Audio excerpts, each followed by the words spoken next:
Welcome to Speak Up International with Rita Burke and Elton Brown. Since 1993, our featured guest, Dwayne Morgan, has been a fixture and integral part of Canada's spoken word world. He is the two-time Canadian National Poetry Slam champion. Dwayne is also the founder of Up From the Roots and a recipient of multiple awards.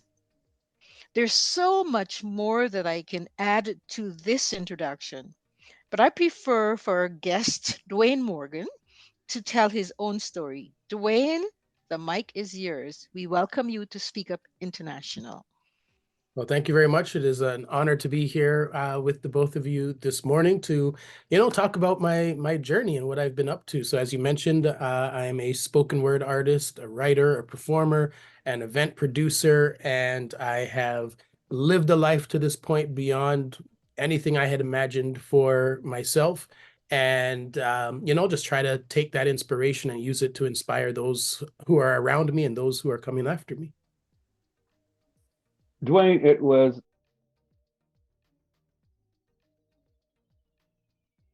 interesting to say the least, and I felt so proud when I stumbled on to your latest accomplishment, the latest award that you received.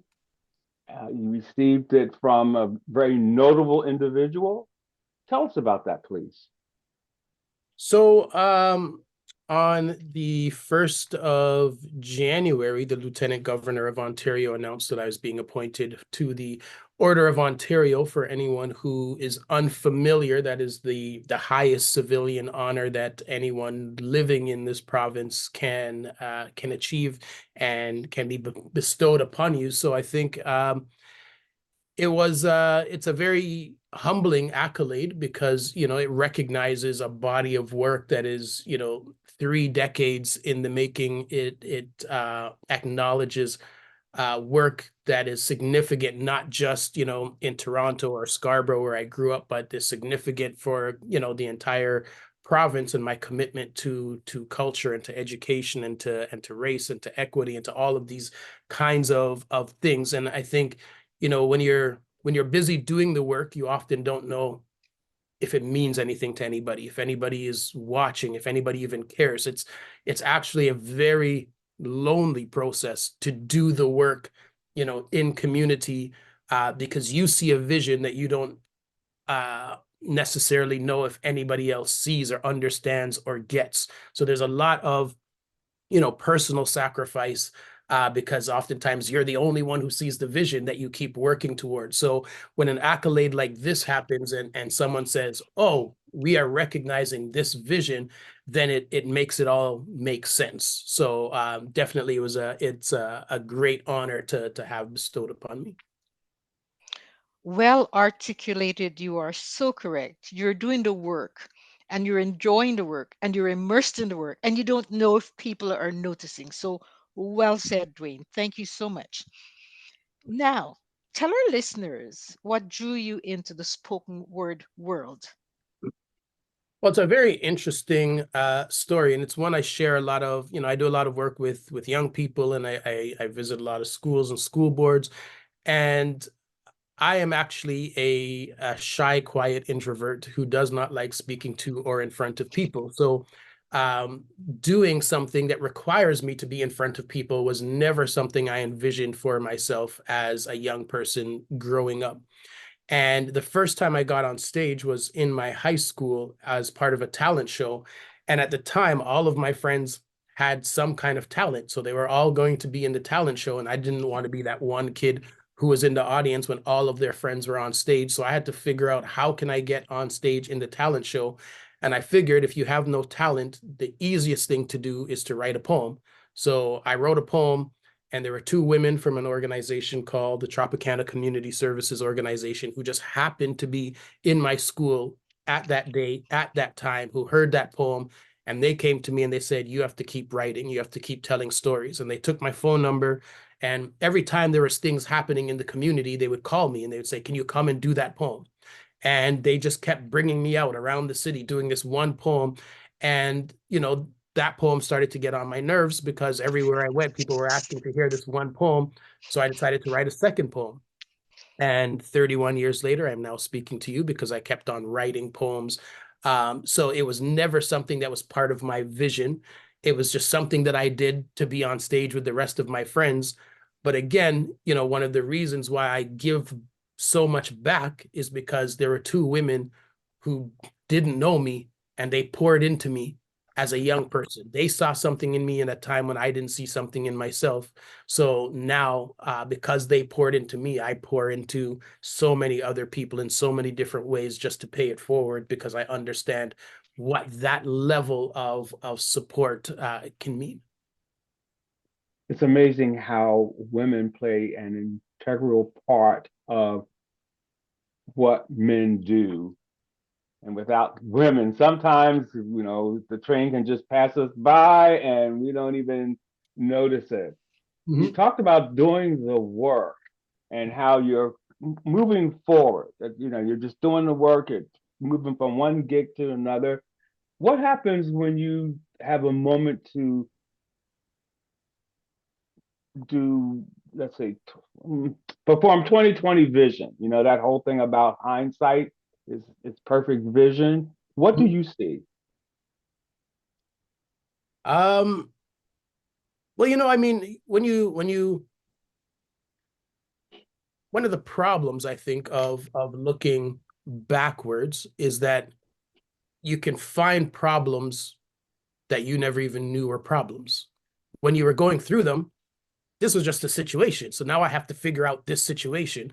And then when you look back, you could say, oh, that was problematic. That was this, that was that. So I don't tend to spend too much time looking backwards because I've already survived backwards. I've already figured out how to overcome backwards. There's always something in front of me that everything I've done backwards has prepared me to deal with what is in front of me. So I try as best as possible to stay very much forward looking and understanding that everything that happened in the past is preparing me for where I am today and the challenges of today. The things that I've gone through in the past really help me with the younger people that I mentor because it allows me to tell them where things were before me, before them, so that they could see what the journey is and figure out where their place is in that journey and in that, trajectory of things. Um, so, I think also when you're dealing with hindsight, it has to be done with a certain level of grace and compassion because again, you didn't know certain things back then that you know now. And you could say, oh man, I would have done it this way, or would it, you didn't know that back then. So you have to be able to look at yourself and your journey with grace and compassion, be able to say, you know what, with the resources that you had, with the knowledge that you had, with who you were then, you did the best that you could do, and that has put you where you are today. I hear that. Thank you. I hear that loud and clear. And in order to offer grace and compassion to others, one must do it for oneself first, isn't Absolutely. that so? Or one isn't authentic. So that's a nice thing to think about. So we talked a little bit about in your bio about up from the roots. Expand on that for us, please. What is up from the roots? So Up From the Roots is a business that I started when I was still in high school.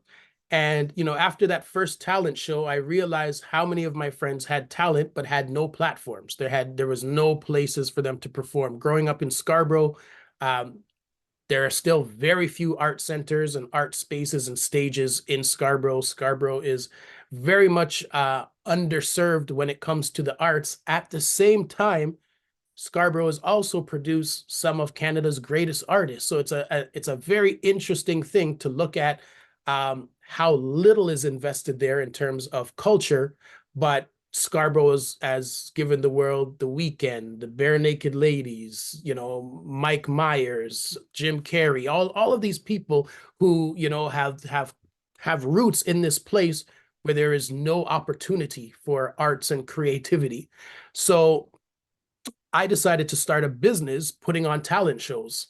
And Up from the Roots, the name was taken from the Marcus Garvey quote, "A people without knowledge of their history is like a tree without roots," because I wanted to make sure that we were utilizing the arts to keep our history and culture alive. And part of the whole Up from the Roots idea was that we weren't going to do things where we were going to be dependent on grants, but that we were going to reinvest our money into our all of our events so that we were self-sufficient and never dependent, and nobody could say, you can't do this, you can't do that, because we weren't asking anyone for anything. That being said, at that time, there were very few grants anyways, and there were few grants that dealt with people of color, few grants that dealt with youth. There were no priority neighborhoods at those times. So, we just had to fend for ourselves. And at the time, nobody wanted young Black kids, young racialized kids in their venues. So, I had to just find whatever space that I could get. So one of the first, series that I produced was an event series called Black Love, and we would do it in a Fit for Life gym. That was the only venue that would allow me into their space. And at the time, we would all come dressed up in, dress pants and dress shoes, and the ladies wearing, the skirts and dresses, and you'd have a band and you'd have singers and poets and dancers. And then you look to your left and there's somebody on a treadmill and there's somebody on an elliptical machine. And it was like, hey, this is the space. This is where we are at. This is what we have access to. So we're going to make the best of it. And I often tell this story to younger people, because oftentimes we want all of the circumstances to be perfect before we start. And I always say, just start with what you have, start with where you are, because in that starting, there are lessons that you are learning that are going to help you to get to where it is that you want to be. But the circumstances are never all going to be right, are never all going to align. And if you're waiting for that, you run the risk of never starting and never beginning. So just look at what you can do where you're at and start. Good lesson to learn, and something that we as a people probably should say in the morning when we're looking in the mirror before we move forward with our day. You talked about a lot of these Hollywood stars that have come from that area where you are from, where you live. And so I want to know, what figures have you performed with that was like an oh my God moment? I'm performing with this individual. Yeah, I mean, definitely the biggest one would have to be, President Barack Obama. And that was, you know, yeah, he was the president of the United States, but he was the first Black president of the United States. So it holds a different level of significance. And I think, where my mother grew up in Jamaica, there's on Wednesdays, there's still no running water. And when I look at things and put things into perspective and think, wow, look at this person who comes from this place where there's no running water even in 2024 on certain days, and here's their son standing on stage in a picture with the first Black president of the United States. How can we not say that anything is possible? How can we not say that if you're willing to do the work, things can't happen? Like, this is living proof of these kinds of things, that despite, circumstances, upbringing, who your parents are, if you're willing to do the work, doors find you and doors open up for you. So I think definitely, being on stage with Barack Obama and getting to meet him is definitely going to be a life highlight and a career highlight. I've, also been on the same stage with Alicia Keys, Russell Peters, and a number of other, Canadian talents.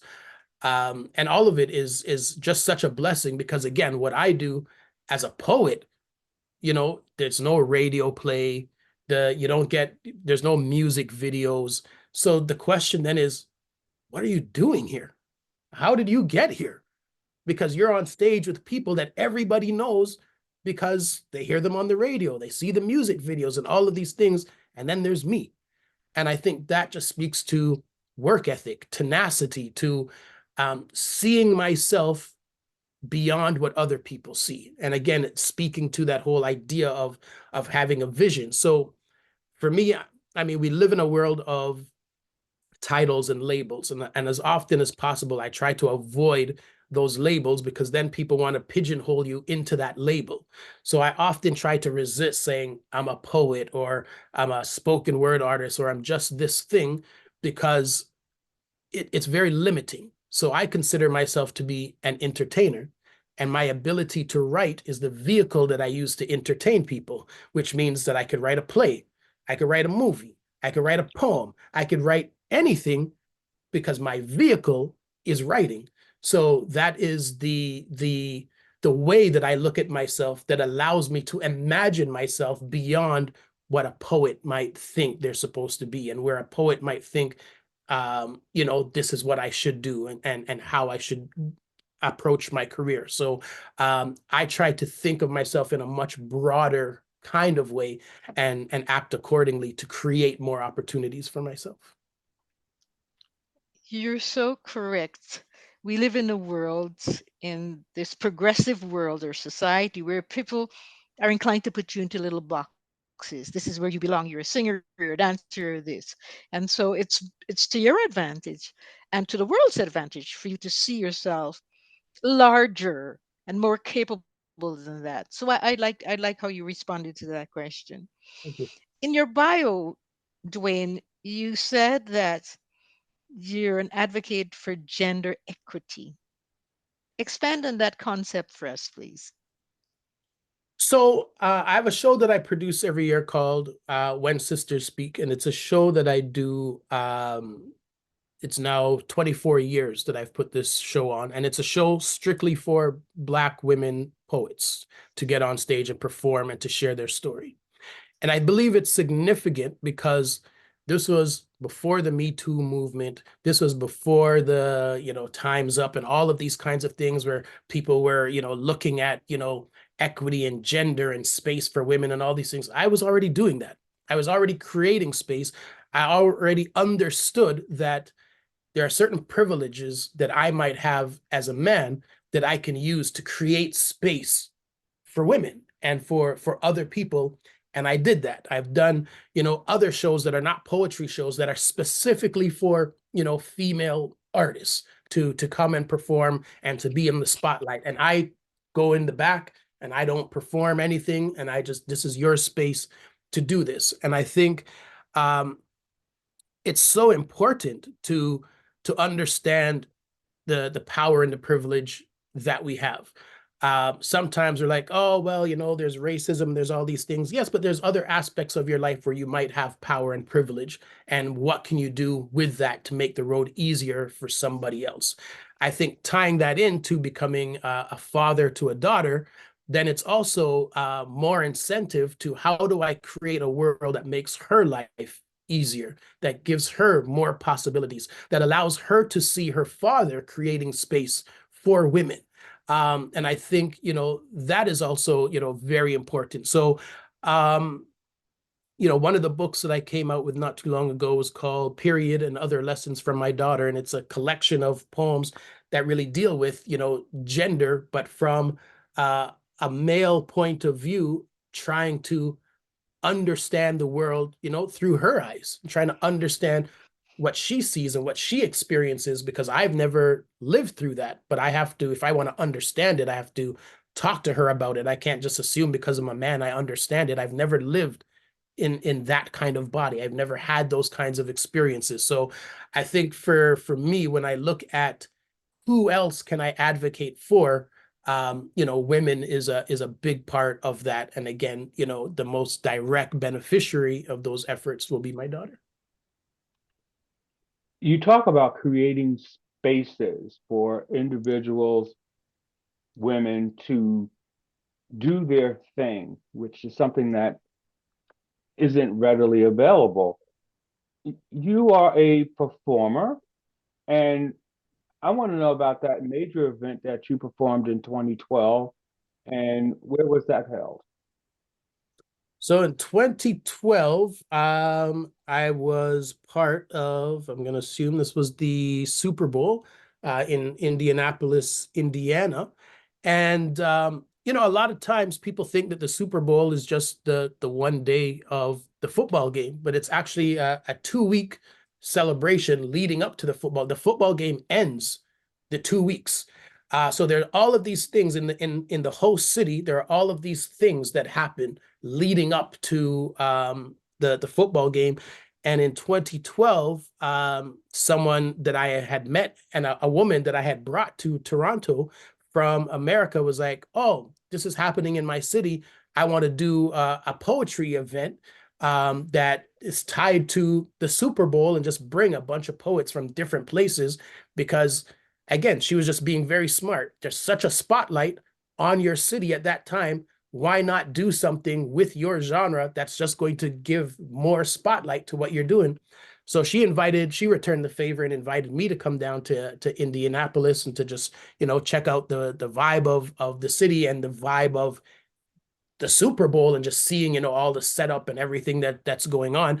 And yeah, it was great to just, be a part of that. So again, it's one of those things. I've brought so many artists to the city and not all of them return the favor and invite me back. So I was very grateful that she was like, "Yo, I want to get this guy from Canada to come," because one of the things, with I've discovered with a lot of Americans is that they're so American that they don't even know what to do with the Canadian Black experience because it's not American.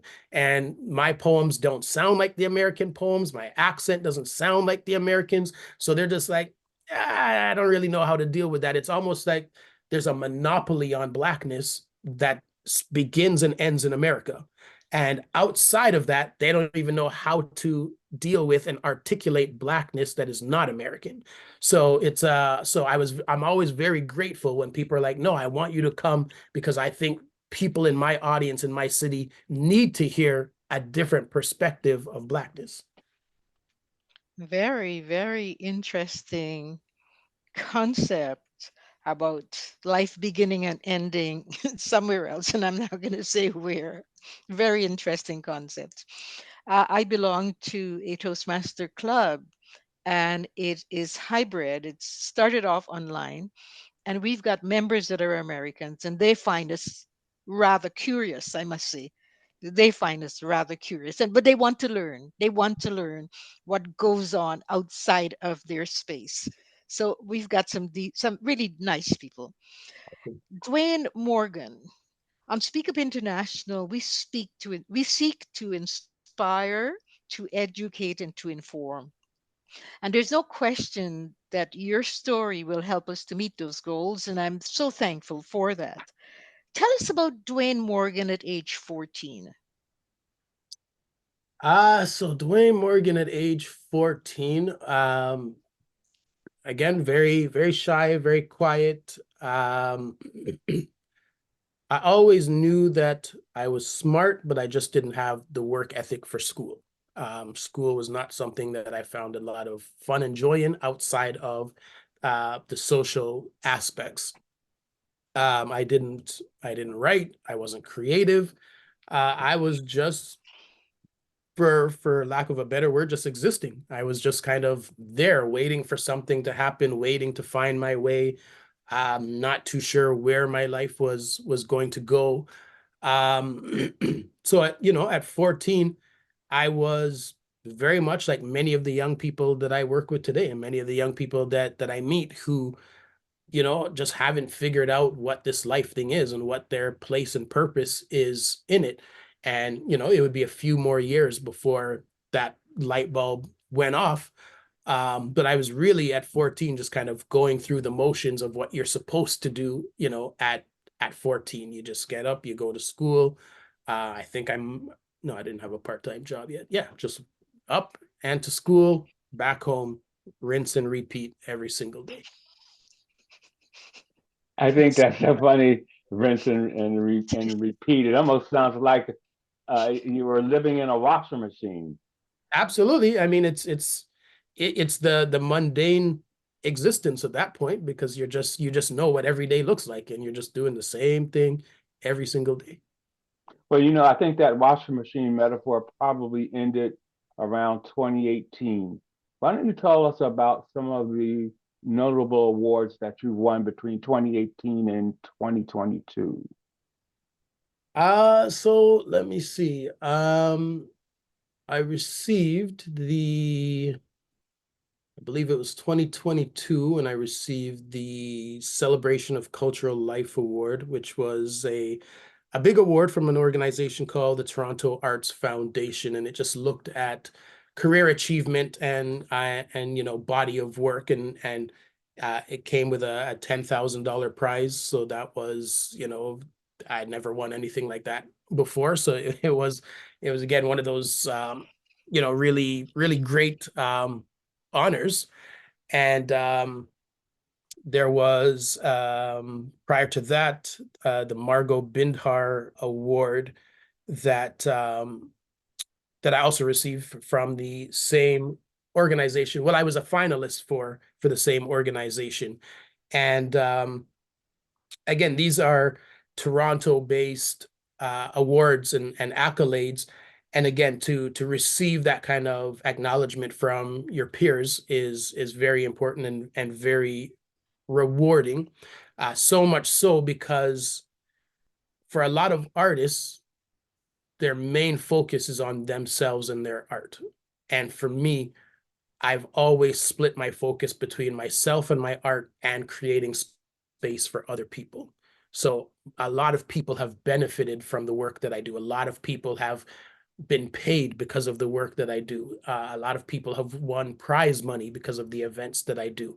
So a huge part of my career has been giving back to people and creating space for people, almost 50-50 between, my own individual career and pursuits and creating space for other people. So there were so many people who are so happy that I won and was recognized for those awards, because they also understood how they've benefited from the work that I've done. So it was also almost like a victory for them as well. So it was great in that sense. Dwayne, every February we celebrate Black History Month. And that's extremely significant, I'm sure, for you, for me, because we all have history. And as you're aware, our history goes back a long, long way. How far back can Dwayne Morgan go in his family? How far back can you go? And did that person influence your life in any way? So I can go back to my great grandmother, um, who lived with us for a little bit of time when I was very young. Um, I can't say she influenced a lot because I was kind of too young to really be able to, absorb a lot. But my grandmother, her daughter, is probably one of my biggest influences. And my grandmother was very much, into church, and they lived on top of the church, and she was very much into giving and doing. You could never um, go pop in and visit her and she not find something to feed you. She was that kind of personality who, no matter what she had, she could find a way to make sure that you had as well. And I think the growing up watching how she treated people uh, instilled a certain thing in me around giving and around service and around um, understanding myself to be a vessel that has been filled with stuff for me to give away to other people. So I try as best as possible to live my life in that way, in the understanding that I am simply a vessel who is here to receive and then to give to others. So um, a big part of that is I have to make sure that I prioritize the receiving, because as they say, you can't pour from an empty cup. So I have to make sure that I am receiving so that I have things to give. And what often happens a lot of times, especially in the Black community, is that we see people who work in community, they deal with a lot of burnout, and they deal with a lot of stress and anxiety and a lot of mental health things because they're not prioritizing the receiving. So they're giving, giving, giving, and even when their tank is on empty, they're still giving, giving, giving, but that is not sustainable. It is not healthy. It is not a way to make sure that the people that you are giving to are receiving the most. So one of the things that we have to do, which some say, oh, that's selfish, is you have to prioritize your receiving. Otherwise, what do you have to give? So you must make sure that you are receiving what you need so that you actually have something of value to give to others. No words spoken that were truer. I think our mothers, at least for me, taught me that lesson. Growing up, we didn't have much, and it's amazing how Black women, I guess I have to refer to them because that's all I basically know, how they could take nothing and create this wonderful dinner from nothing, or be able to take what little money they had, whether it was a few bucks or maybe it was some material that was given to them, and make make wonderful things. And when you were talking about earlier about helping people by creating space and how you had to deal with the space that was given, okay, maybe it wasn't perfect, but here we go, people. This is your space. Do your thing. And again, women who have taught us that lesson, even for yourself, when you were talking about women had a vision, they could see something that you didn't, and then you were able to create your vision because of what they were able to give to you. So yes, it is really, really important that we are able to receive before we are able to give. And speaking of giving, so how many CDs, okay, I'll say the word albums, have you released since Silent Night? Silent Night was the last one that I put out, the most recent. So Silent Night was my 10th album. And again, for me, it was, I did a spoken word Christmas album, which people hear it and they're like, what on earth is that? But again, I don't limit myself in terms of, what people think. I want to push the boundaries of imagination. I want people to know that, wow, at 30 years into his career, he's still coming up with new things that nobody has heard of. He's still going into uncharted, waters. And then people have listened to it and they're like, this is actually really different and really good.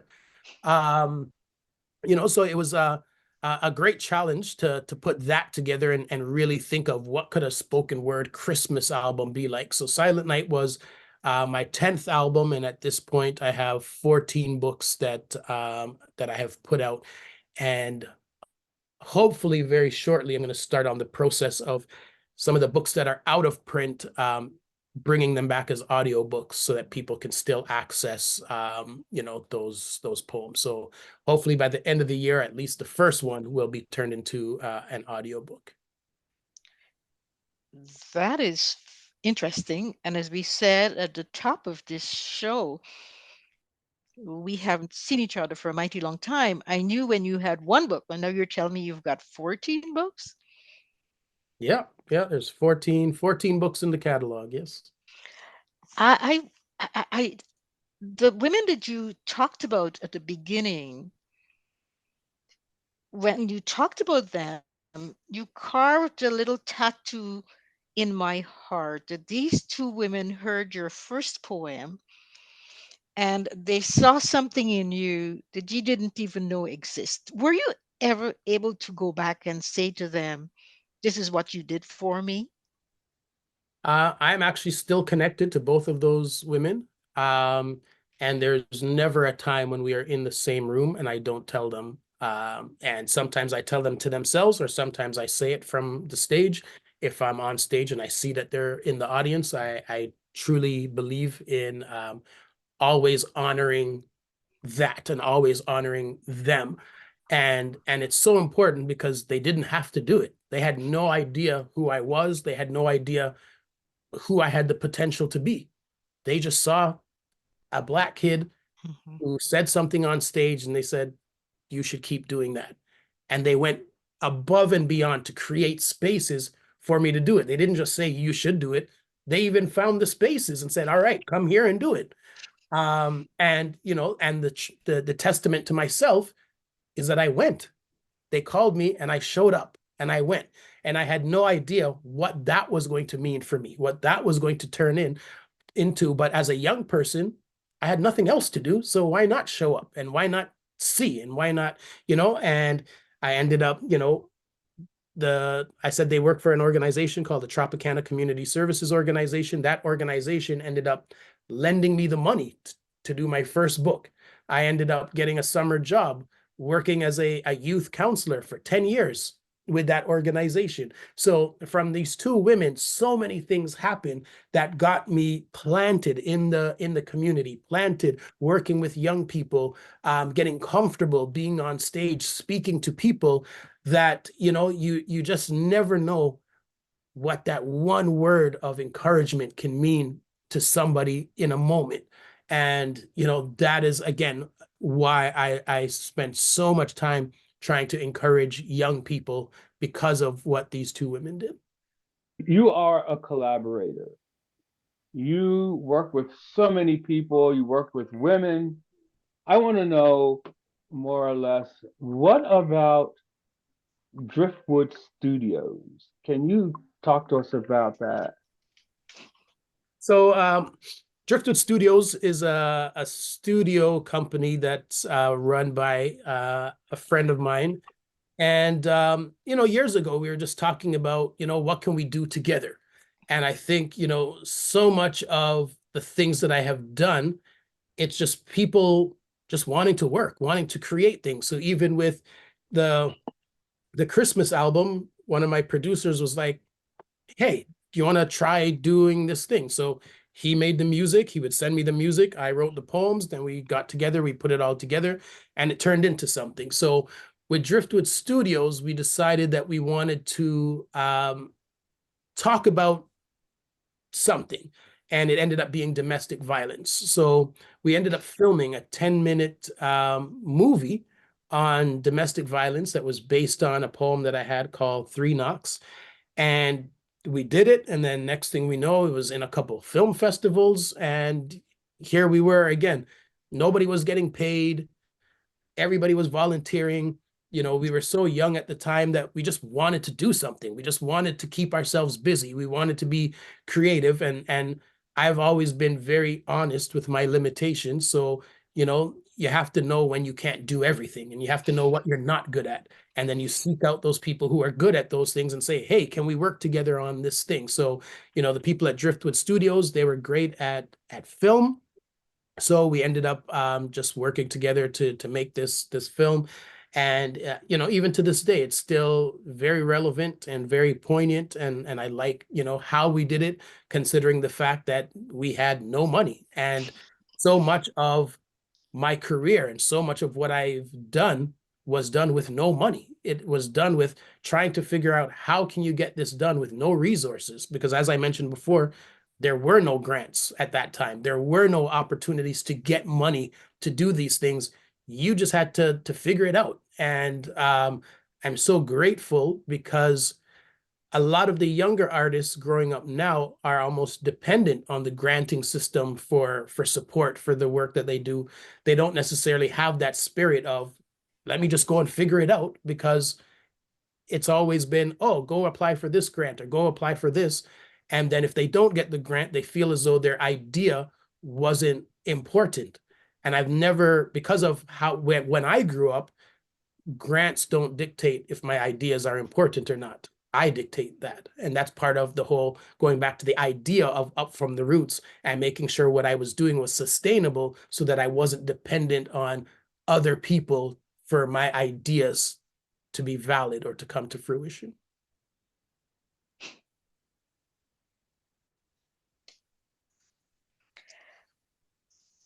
I am really, really fascinated with what I'm hearing about you.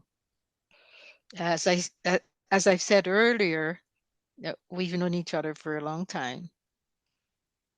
So then, who was it that introduced you to the first place where I met you, the open mic? Do you remember where that open mic was? Used to happen in Sinclair at a bookstore. Okay, so I mean, so there's a number of people. So I'm also very blessed, and it's a very interesting thing because I have some elders, you know, in the writing world that when they saw what I was doing, you know, they reached out to me, but it was a twofold, very interesting kind of thing. So I'm talking about like people like Lillian Allen, Clifton Joseph, Devin Houghton. Um, they wanted to congratulate me and let me know that they acknowledged what I was doing as a young person, and that was very important to me to kind of have their, you know, seal of approval. Um, but they were also very amazed and curious at where I was taking things, because, you know, for most of them, they would be what we called, you know, dub poets. And coming from the Caribbean, they had a certain kind of style. And then there was me, born here, and my style was more synonymous with maybe hip hop and that kind of that energy. So it was a very symbiotic relationship because they had a wealth of knowledge that I was tapping into, and I had a wealth of knowledge based on what I was doing that they wanted to tap into, and it created this this synergy of work and respect that we would do, you know, with each other. And at the time, there was a dub poetry festival and different things. And I know that they had a hub on St. Clair for a time as well. So um, it was great. And even going back to the Christmas album, I put out a video for one of the songs on the Christmas album, and Clifton Joseph saw it, and he called up people and tracked down my phone number, and he called me like late one night.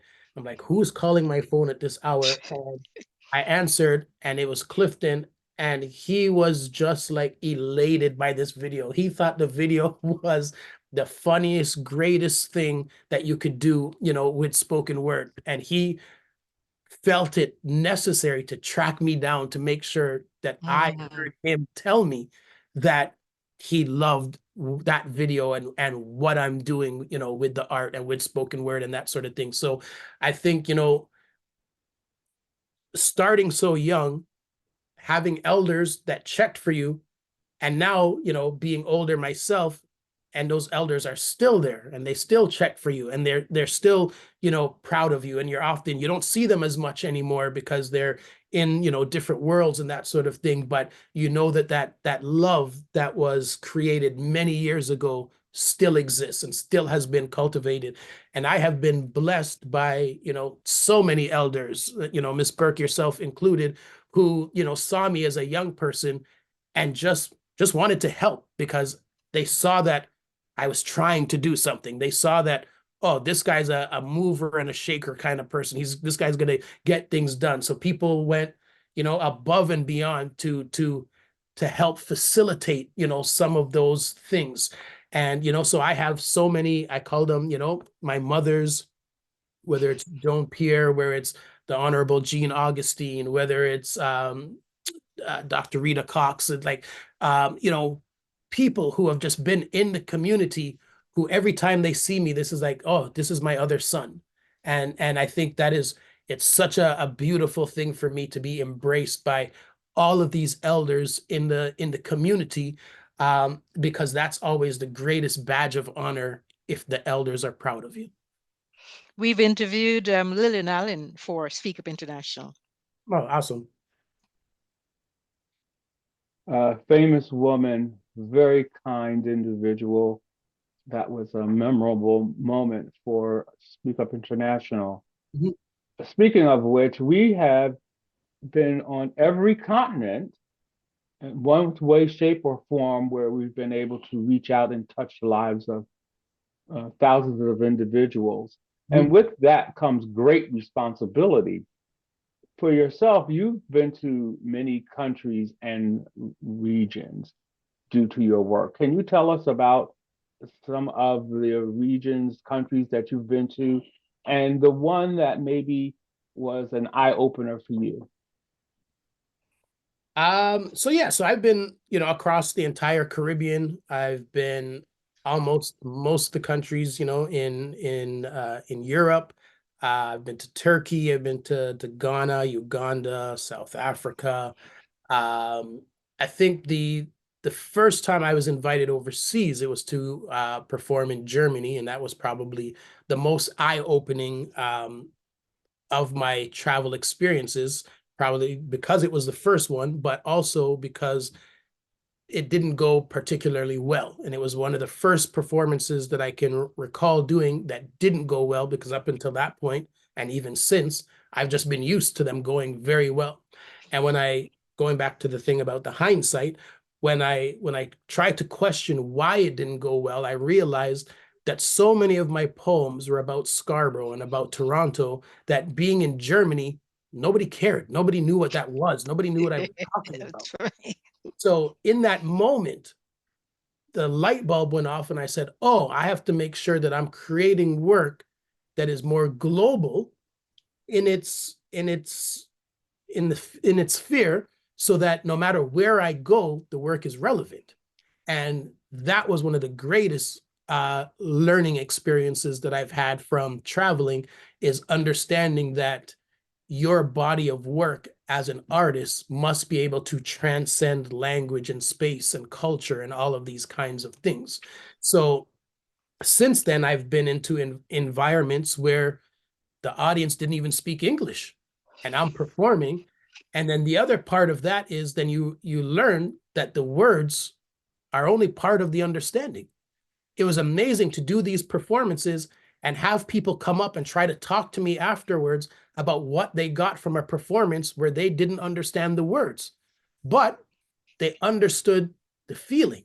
They understood the vibe. They understood the body language. They understood all of the other ways that I was communicating while on that stage. So a lot of my travels have given me things that I wouldn't have gotten elsewhere. I wouldn't have really understood how to utilize space when I'm on a stage.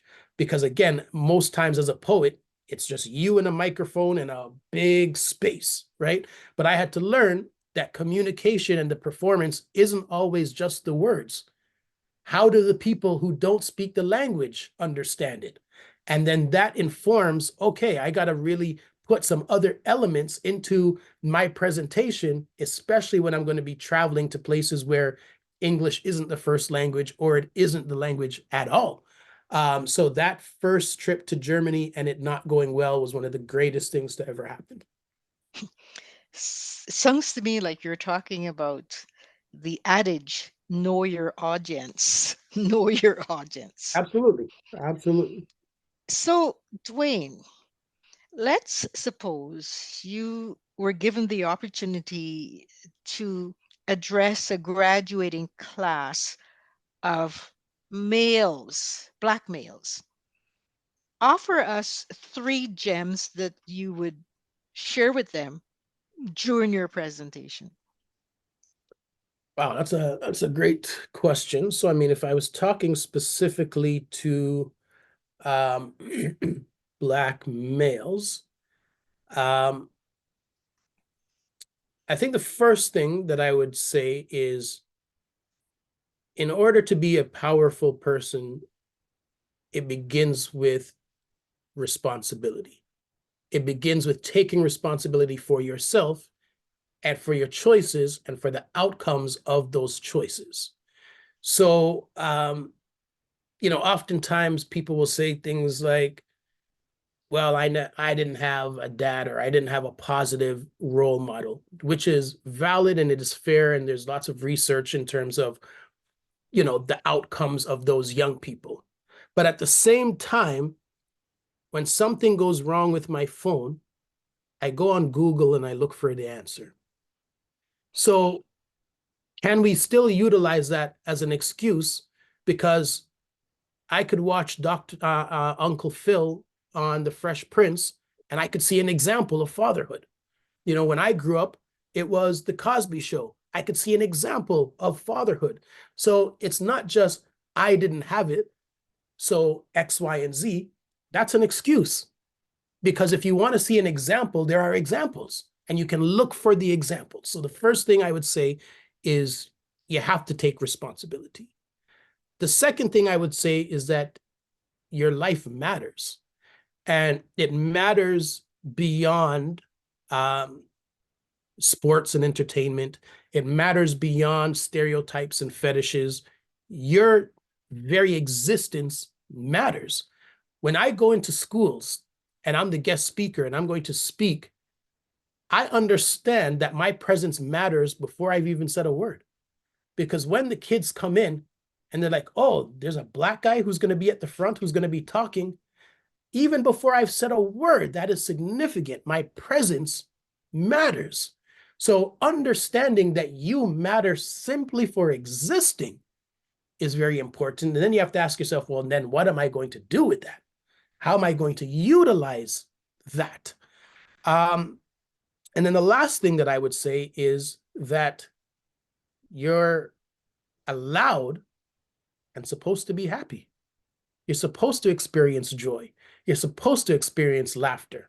Life isn't just about gloom and doom. Oh, I grew up here. Oh, I don't have money. Oh, this, that, that. Find the joy in every single day and in every experience. We kind of touched on it, before, but throughout my travels for business or pleasure, some of the happiest people I've met are the people who have nothing. Some of the most generous people I've met are the people we would say they have nothing.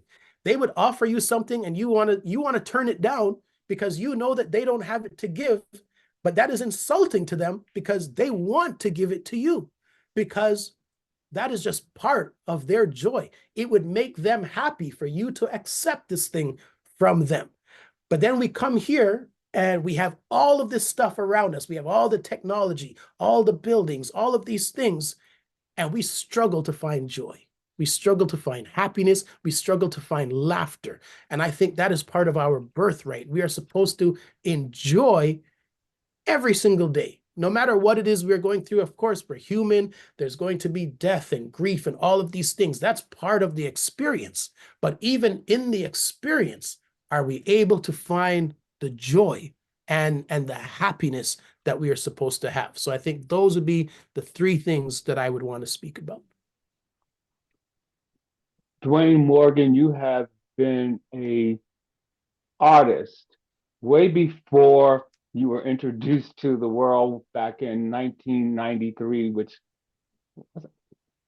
wow, wasn't that long ago. Wasn't that really that long ago when you look at it? Because I'm assuming that in anyone's life, you look at 1993 and all of a sudden it's 2024 and you're like, wow, where has the time gone? Mm-hmm. You have talked about your awards that you've won since 2018 to 2022. We talked about the very prestigious award that you've just won, which was absolutely amazing. And when I read the announcement on LinkedIn, the only thing I could do start straight away was go, wow, this is, a Black man picked this up. This is wonderful. And your collaboration has allowed you to create spaces for individuals, women, to be able to perform, to be able to show their talents, and to give them a voice. You've been to many countries and you've learned a lot from that. And I think exposure is key in whatever you decide to do, and to allow yourself to fail. Germany, you said, was not actually planned, but you did learn a lot from that. And I think this is something that our audience will pick up on. This is definitely something that I want them to realize and recognize, that the emphasis on quality is only through the hard work that you've done over the years. And I am looking forward to finding out or hearing what you are doing 5 years from now, 10 years from now, because the spoken word, I think, is very, very important for individuals to receive. I find that listening to spoken word allows me to remember. Yeah, I may hear music and it's great, but I may not remember the lyrics. But in spoken word, it's a different thing. It's something that you can attach yourself to and enjoy. So I want to thank you for this morning, being with us on a Saturday, no less, which is admirable in itself. And we're looking forward to having you again in the future if you desire. Yeah, anytime. So I am certainly impressed. And I'll tell you what will remain with me for as long as I remember. The fact that you talked about symbiotic relationships, because that's what makes a community grow. In some ways, I guess you can talk about it as the village that we like to talk about. In some ways, you could see it as a metaphor of my standing on your shoulders and people standing on my shoulders. So it's so critical to our community. And even though we probably haven't conceptualized it, that's exactly what we do as a community. Mhm. So then, in closing, would you like to take us out with one of your poems, Mr. Dwayne Morgan, please? For sure. So, yeah, this one just kind of touches on, it was inspired by my daughter, and it touches on, some of the things that we are talking about around gender and that sort of thing. So, um, when my daughter told me that she was being teased by one of the boys in her class, I couldn't help but laugh, knowing that he had picked the wrong one. A girl with a razor sharp tongue who would sharpen her edges on a fragile ego just for fun, if provoked. I let her know the next time he loses his mind, simply tell him you're only doing that because you like me, but say it when he's with his friends. Watch him shrivel up like the Wicked Witch of the West, because the worst thing for a boy is to be caught having emotions that aren't anger or aggression, to be forced to be held accountable for his actions and intentions, and who's teaching the boys that no means no? Not maybe. Not maybe she didn't mean it. Not maybe I should try again later, until such time that boys no longer feel a sense of entitlement simply because of how they were born. I will continue to be a thorn in their sides, a parenting vigilante, okay with Me Too as a movement, but not wanting it to be a part of another generation's reality. So I've given her permission to snap at any boy who thinks that snapping bra straps is cute, to clap back at anyone who gets confused, thinking they can touch without permission or invitation, and who's teaching the boys that their unsolicited opinions are okay. Until such time that things change, I will continue to teach her to be careful, know where the exits are, yell fire instead of rape, watch your drinks travel in groups, until such time that boys will be boys ceases to be used as an excuse, freeing them from taking responsibility. I will question, who do these boys become when they are taught that it is taboo to love, to like, to feel? Every 3 days across this land, a woman or a girl is killed 90% of the times at the hands of men. Who's raising the boys who grow up to be them? Who's teaching the boys that rejection is just another part of life? Until such time that missing a shot with a girl is treated with the same nonchalance as missing a shot in a game, I will continue to teach her that pain doesn't mean I like you, and to be wary of predators, cloaked in affection, because there are some who will seek to build themselves up using the broken pieces of your self-esteem, pieces broken by their very own hands. Who's teaching the boys not to use their words, to have expectations for the bodies of others that they would never accept for their own, to act as though they are owed simply because they were born male with no other virtues? Have you ever questioned who's teaching the boys? Yeah, I get it. Me too. Thank you. Thank you, Dwayne Morgan, for enriching Speak Up International. with your story, with your presence, and with your poem. My pleasure. Thank you for having me. Thank you for tuning in to Speak Up International.